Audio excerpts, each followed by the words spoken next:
Adakah revolusi perindustrian keempat dapat dilaksanakan ketika wabak COVID-19 melanda Malaysia? Adakah penularan wabak COVID-19 akan memberi kesan kepada pasaran pekerjaan di Malaysia? Ayuh kita rungkaikan.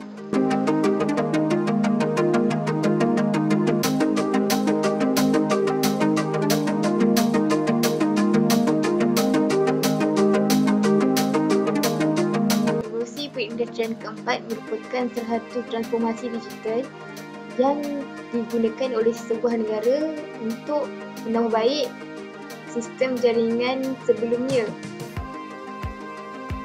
Revolusi perindustrian ini bermula di negara Britain, iaitu mereka menggunakan enjin kapal wap.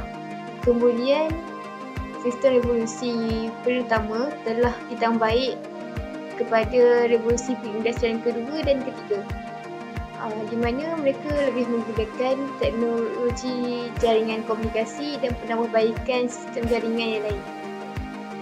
Berdasarkan lakaran sejarah, revolusi perindustrian pertama mula tercetus melalui pembinaan landasan kereta api. Bagi penemuan mesin wap yang dilancarkan dalam pengeluaran mekanikal, mereka berpindah kepada revolusi perindustrian kedua, di mana dunia mula menggunakan tenaga elektrik untuk melakukan pengeluaran produk dan barangan secara bersebaran. Kemudian pada revolusi perindustrian ketiga, kilang-kilang mula menggunakan elektronik dan teknologi maklumat dengan efisien untuk mengautomasikan pengeluaran. Kini revolusi perindustrian keempat adalah merupakan penambahbaikan daripada revolusi perindustrian yang ketiga, di mana ianya merupakan transformasi digital yang menggalakkan manusia untuk menggunakan teknologi lebih kepada bidang fizikal, digital dan biologi. Terdapat beberapa sebab yang menjawab bahawa transformasi perindustrian keempat ni sangat-sangat berbeza dengan revolusi perindustrian ketiga. Di mana kita dapat lihat perbezaan dari segi ruang lingkup, hala tuju dan kesan revolusi. Kesan revolusi kita dapat lihat di dalam beberapa sektor, beberapa faktor, iaitu dari segi ekonomi, gaya hidup, kesihatan, pendidikan, pasaran pekerjaan dan perubahan keterampilan sebuah masyarakat. Revolusi perindustrian di Malaysia telah dilaksanakan sekitar tahun 1940-an. Pelbagai teknologi elektronik telah berjaya dihasilkan oleh Malaysia dengan bantuan daripada negara-negara yang lain, seperti telefon pintar, televisyen, komputer riba, penghawa dingin dan sebagainya. Namun, penurunan KDNK daripada pertengahan Pendar 2018 dan dijangka kekal dengan nilai 4.3% pada tahun berikutnya menunjukkan Malaysia memerlukan perubahan dari segi ekonomi, khususnya di dalam pasaran pekerjaan. Dan Dr. Mahathir telah memperkenalkan revolusi perindustrian keempat dengan melancarkan projek 5GDP dilangkaui pada awal tahun 2020. Beberapa sektor baru telah diwujudkan, itu seperti Grab, Uber dan Foodpanda. Ini merupakan sektor yang sangat digunakan secara meluas pada hari ini di Malaysia. COVID-19 adalah keluarga besar virus yang menyebabkan penyakit berjangkit bermula daripada sesama sehinggalah sebahagian besar daripada pesakit terdedah kepada risiko kehilangan nyawa. COVID-19 ni adalah salah satu penyakit yang baru ditemui di Wuhan, China pada akhir tahun 2019.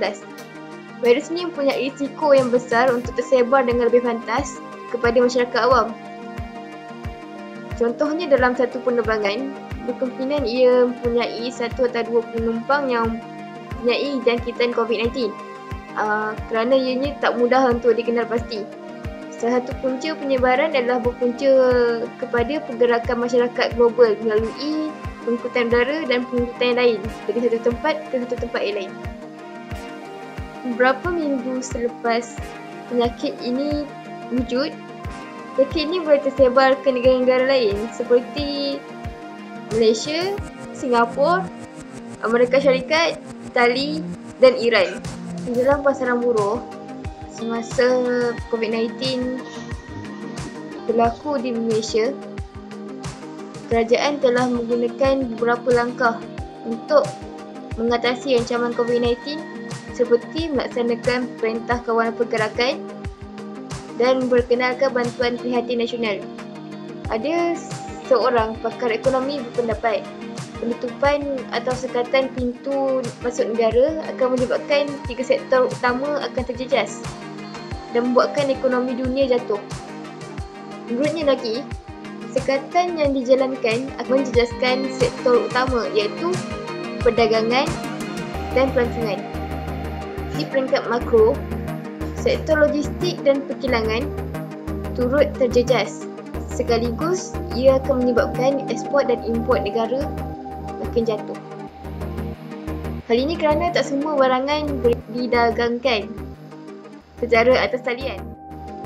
Kementerian Perdagangan Antarabangsa dan Industri menyatakan bahawa hanya beberapa kilang sahaja dapat beroperasi sepanjang tempoh PKP, seperti kilang pemprosesan makanan dan kilang sarung tangan.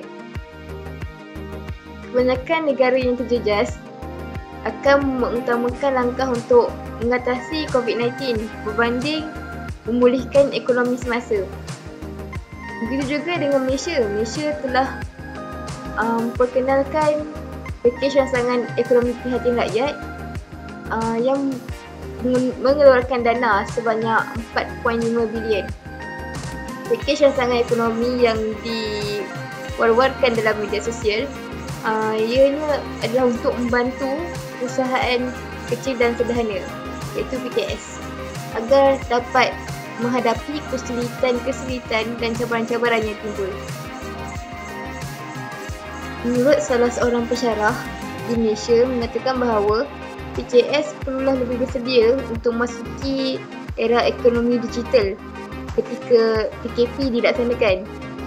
Mereka boleh menggunakan pelbagai platform pemasaran seperti WhatsApp, Facebook dan Instagram.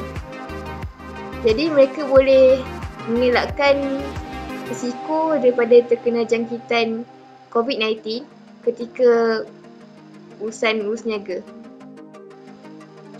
Di dalam satu sidang akhbar, Datuk Seri Muhammad Hassan atau dikenali sebagai Tok Mat berkata bahawa Malaysia perlu lebih bersedia untuk melakukan a total reset bagi memastikan ekonomi dan pembangunan negara dapat ditambah baik semasa wabak COVID-19 melanda dunia. A total reset yang dimaksudkan sama persis dengan aplikasi yang secara menyeluruh diurusi perindustrian keempat di dalam Malaysia. Semua rakyat Malaysia perlu lebih bersedia untuk menerima perubahan dari segi cara hidup, skop dan jenis pekerjaan.